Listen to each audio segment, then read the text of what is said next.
प्रभात सिंह, आप सभी का स्वागत है प्रजातंत्र टीवी में। मुख्यमंत्री गिरफ्तार और जेल से सरकार चलाने का सवाल काफी उठ रहा है। यानी कि अरविंद केजरीवाल जब से गिरफ्तार हुए हैं तब से मुख्यमंत्री रह के वो सरकार जेल से चलाएंगे या मुख्यमंत्री से इस्तीफा देंगे, ये सवाल बहुत लोगों के मन में है, जनता के मन में है। बार बार ये सवाल आ रहे हैं, उठ रहे हैं कि क्या मुख्यमंत्री जेल से सरकार चला सकते हैं, क्या ये नियम है कहीं पे कि जेल से सरकार चलाई जा सकती है। इसके बारे में पूरी खबर में विस्तार से जानकारी देते हैं।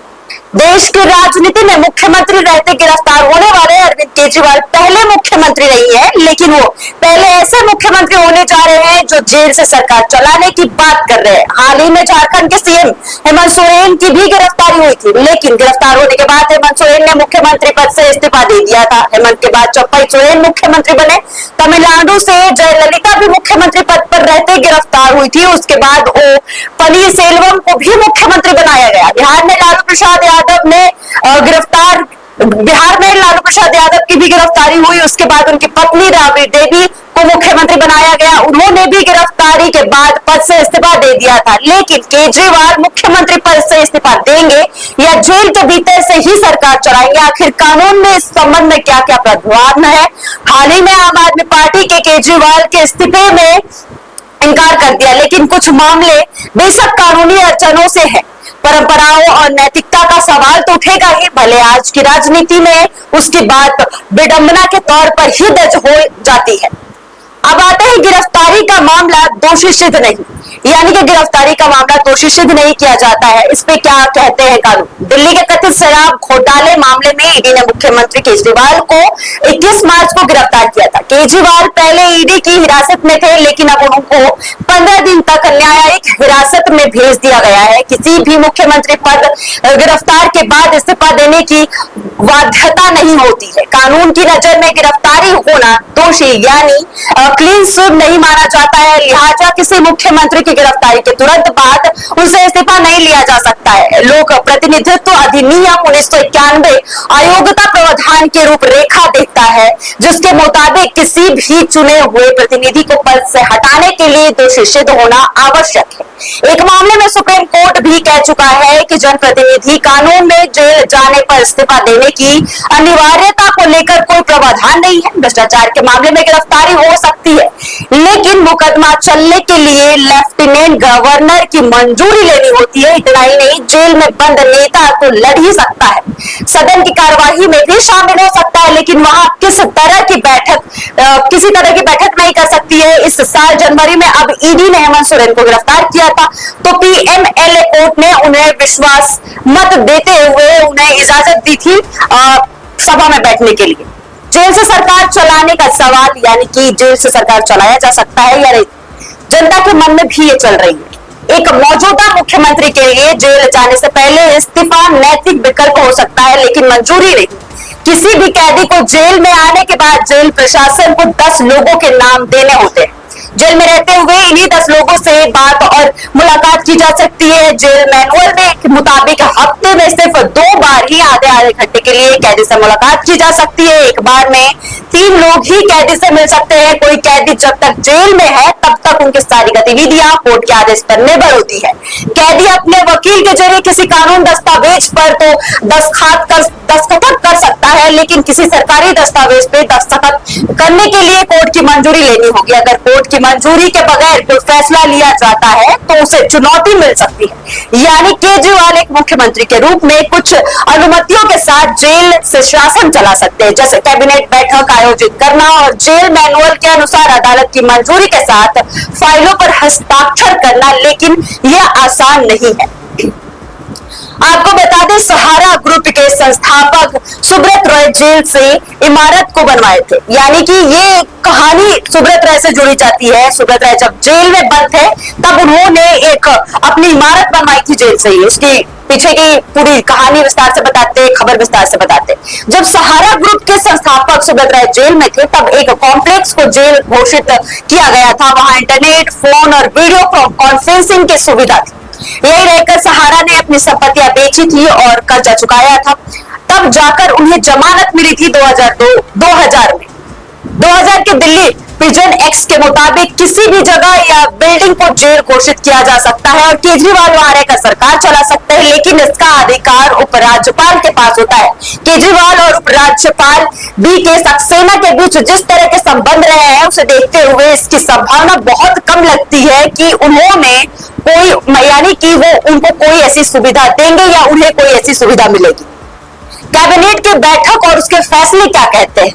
वैसे मुख्यमंत्री के रूप में केजरीवाल के पास कोई पोर्टफोलियो नहीं है, इसलिए अल्पावधि से में ही कि कभी भी विभाग का नियमित काम प्रावधानिक होने की संभावना भी नहीं है। बार बार ये बात भी उठाई जा रही है कि अगर मुख्यमंत्री जेल में सरकार रहकर चलाएंगे तो कैबिनेट की कार्रवाई कैसे चल पाएगी, फैसला कैसे होगा। दिल्ली राष्ट्रीय राजधानी क्षेत्र सरकार यानी कि GNCPD अधिनियम 1991 एक ऑफर 1992 के अंतर्गत बनाए गए नियमों के मुताबिक अध्याय 3(9) कहता है कि मुख्यमंत्री किसी भी प्रस्ताव पर निर्देश कर सकते हैं कि नियम 8 के तहत प्रस्ताव को उनके परिषद की बैठक में चर्चा के लिए रखे जाने के बजाय उसे मुख्यमंत्रियों को उनके संज्ञान और राय के लिए भेज दिया जाए, यानी सभी मंत्री एक मत हो और मुख्यमंत्री को लगता हो कि प्रस्ताव पर मंत्रिपरिषद की बैठक में चर्चा की आवश्यकता नहीं है तो प्रस्ताव को अंतिम रूप से परिषद से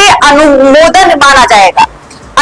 अध्याय 3 का नियम 13(5) कहता है कि मुख्यमंत्री अनुपस्थिति और कोई भी सरकार यानी मुख्यमंत्री जिसे मुख्यमंत्री ने अनुमोदित किया हो मंत्री परिषद की बैठक की अध्यक्षता कर रहा है, तो नियम साफ है और इस बात की अनुमति देते हैं कि मुख्यमंत्री की अनुपस्थिति में भी सरकार सुचारू रूप से चलाई जा सकती है या मुख्यमंत्री कैसे जेल से रहकर सरकार चला सकता है। किसी मुख्यमंत्री के गिरफ्तार होने पर और जेल में रहने के दौरान कानूनी अड़चनों से ज्यादा मामला परंपराओं और नैतिकता का है, लेकिन राजनीति में सभी ओर से शून्य होती है नैतिकता में दौर ये सोचना कि अरविंद केजरीवाल जैसे सरकार चलाने की भरपूर कोशिश नहीं करेंगे, शायद दिल को बहलाने के लिए ख्याल से ज्यादा कुछ भी नहीं होगा।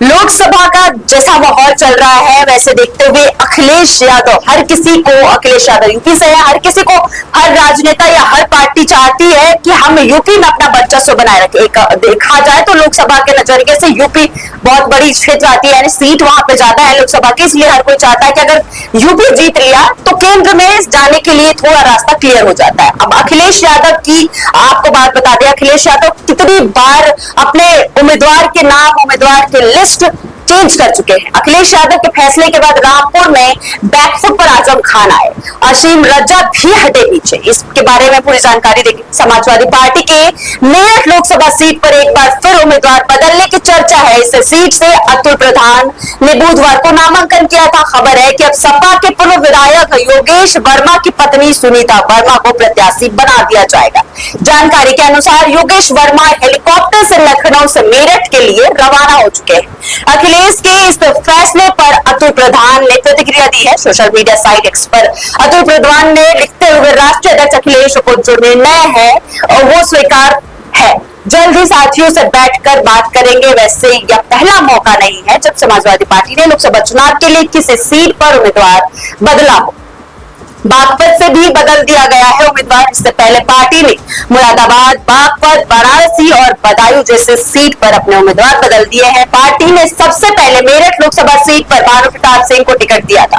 उसके बाद पार्टी ने अतुल प्रधान को प्रत्याशी बनाया। उधर बागपत सीट पर सपा ने बुधवार को प्रत्याशी मनोज चौधरी का टिकट काटकर अमरपाल शर्मा को उम्मीदवार घोषित कर दिया।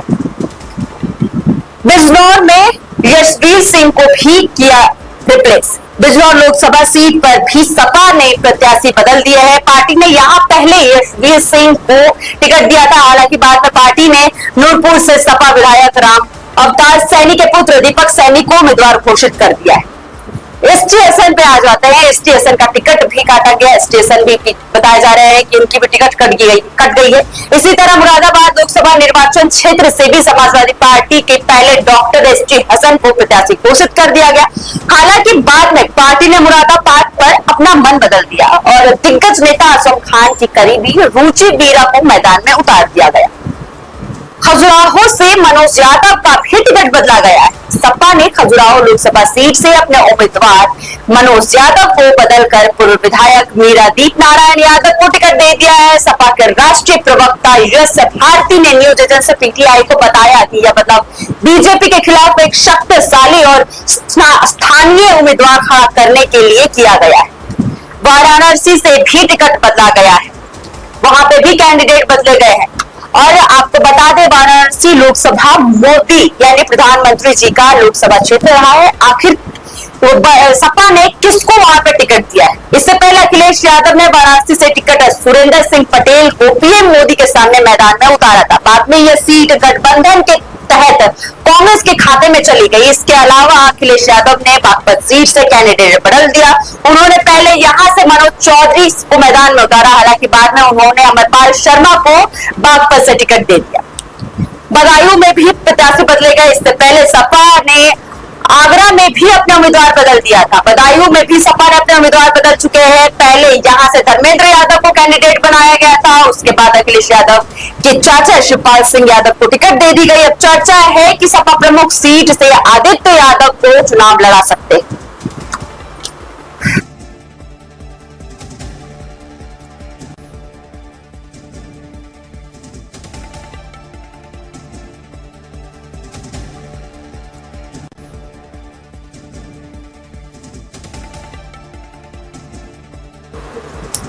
अब मिलते हैं छोटे से एक ब्रेक के बाद, उसके बाद आगे की चर्चा करेंगे।